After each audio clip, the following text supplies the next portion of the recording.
Hey everybody, so today I'm going to show you guys how to do a double Viking weave. If you watched my other video on how to do Viking weave a single weave, then you'll know how to get up to this point. So it's not too difficult to turn a single weave into a double weave. You just start it out the same as you would a single weave, do a few rows in single weave, and then all we're going to do is when we come to do the next row, here, let me clip off that end of the wire. It's a little bent there. All you're going to do is instead of going right here like you would for a single weave, you are actually going to go up here.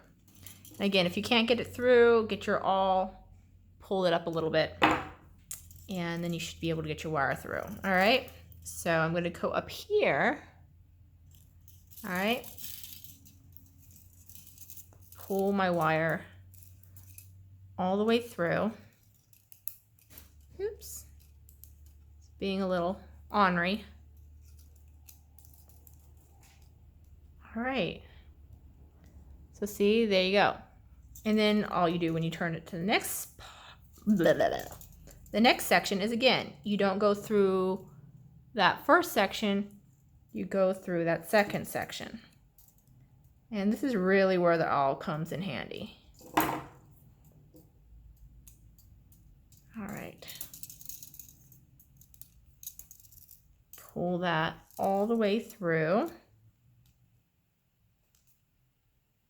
And keep going. So now when I come back around, once I go do that all the way around and say I'm come back here, all you do for the next row is, again, you don't go through that first section, you go through that second section. And that's all you have to do a double weave instead of a single weave. I really like the double weave. I like it better than the single.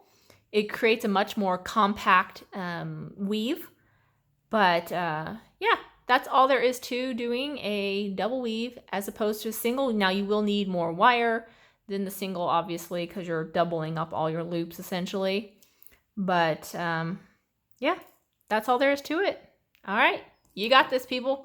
Go make some Viking weave. Bye-bye.